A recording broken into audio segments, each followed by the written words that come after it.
Filipinos, Balikbayans, foreigners, how are you all? I hope you're all doing well. What is the update on Philippine travel? Well, in today's update, there are no changes from the IATF. If that's what you want to know, there are no changes po. There is still no quarantine. If you have a booster shot, you don't need to get tested. And yes, one health pass is still required. One health pass is still needed. And if you ever need help to register, I've made some tutorials on how to register. This one is in English. This one is in Tagalog. While I would like to start this update with some good news for our kababayans who have booked their tickets with EVA Air. I know we've made a lot of warnings about this airline or transiting in Taiwan because for a long time, Taiwan was closed for transit. And yet, EVA Air was still selling tickets, no? And then what happened before was that people would just wait till their flight was going to be cancelled and then book with another airline. Well, no more, because Taiwan last June 15 has lifted their transit ban. So effective June 15, all flights with transit in Taipei, Taiwan are now allowed. Yes, that was effective last June 15. However, there's a catch. If you transit in Taiwan, you have to show a negative test result.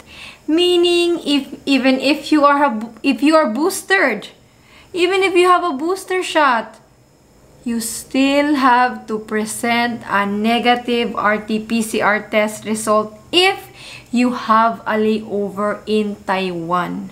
No RT-PCR test result, passengers arriving and transiting in Taiwan are required to present a negative RT-PCR test taken within 2 days before the flight, including holiday and weekend. And transit time should not exceed 12 hours.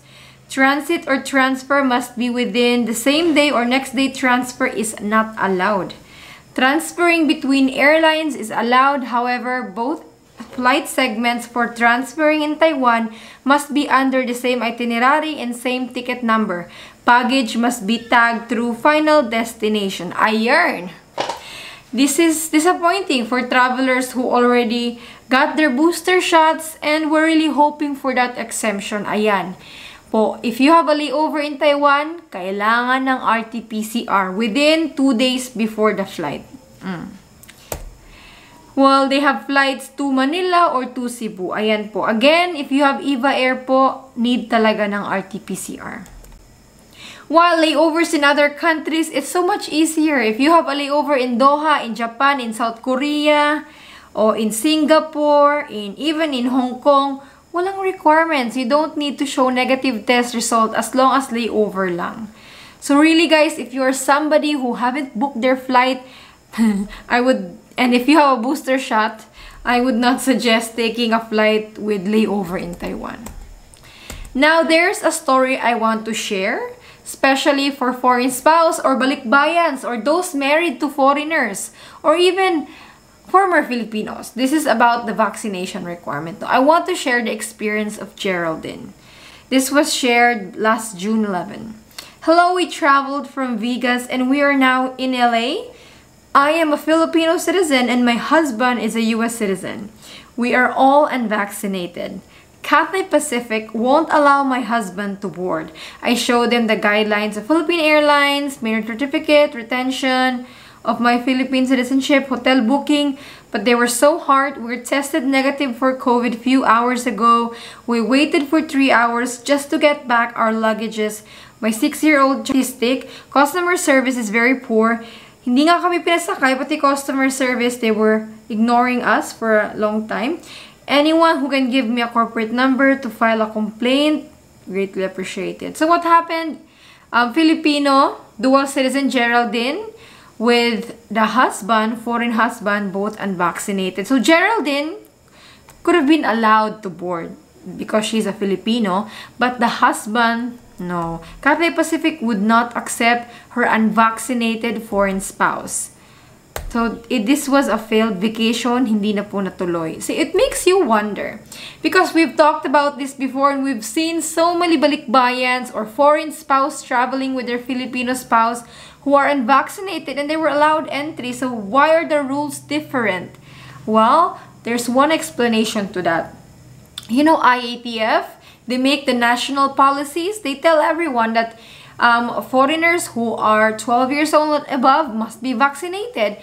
Pero that's not really what happens, because we've seen unvaccinated former Filipinos, unvaccinated foreign spouse, nakapasok, they've been allowed entry. So, you know, actually, it really depends on the airline, on what they know about the rules, and who they will follow. If the airlines follow the IATF protocol po, then talagang even unvaccinated former Filipinos, unvaccinated foreign spouse, or children over 12 years old unvaccinated will not be allowed. So really po, for those unvaccinated travelers who are not Filipino citizens traveling to the Philippines, you must do your research. Because, well, kasi po, iba-iba yung sinasabi. Immigration will say no, but BOQ may say pwede. That's why I cannot really blame the airlines if they're confused who to follow. My advice to unvaccinated former Filipinos and foreign spouse, check with your airline if they are aware that Balikbayans are accepted to enter the Philippines. So, I know Singapore Airlines, PAL, Qatar Airways, Korean Air have accepted unvaccinated former Filipinos before, even foreign spouse unvaccinated. Just these airlines I've heard before, but I cannot give assurance, guys. Next up is, if you are a former Filipino, bring your old Filipino passport or birth certificate. The airline might see that and say, oh, okay, we'll accept you. So there is really a risk when traveling as unvaccinated. Please do your own diligent research. Before booking that flight, check the airline's website. And if you can, the best choice would still be to choose Cebu as port of entry if, again, hindi ka Filipino citizen. If you are not a Filipino citizen and you are unvaccinated, you are over 12 years old, please do your research. Because really, the national government says you are not allowed, but there are some loopholes in the rules. That's why we've seen some people have been allowed. Anyways, it's all about what the airlines know. But once you're here and you've successfully entered, I think you're fine na. So these are the airlines that fly to Cebu, guys, and I highly suggest to unvaccinated foreign tourists or unvaccinated Balikbayans.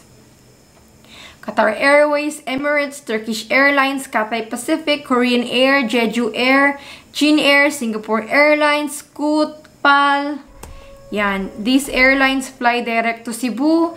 You may have heard of it that the governor in Cebu have released an executive order stating that unvaccinated foreign nationals may enter in Cebu, but they will quarantine upon arrival for 5 to 6 days. They will be swabbed twice upon arrival at the airport, which cost 901 pesos, and then at the hotel on the 5th day. I'm not so sure how much. I think it's still 900 pesos. But just prepare your money if you are unvaccinated, because there is quarantine. So that's the update I would like to share. No, guys, I was gonna share this last week pa. Sorry if I was absent. I haven't been here or updated for the last few days. I haven't been feeling well, but right now okay na ako. I still got some tests to do, pero feeling fine now. Thank you to those who checked on me. And I will see you guys. If there's any changes, I will let you know as soon as possible. If it's a big change, you already know I've got your back. And God bless you all. If you're traveling soon and you have landed successfully in the Philippines, please share your experience. It will help others. God bless you all and stay safe. Bye.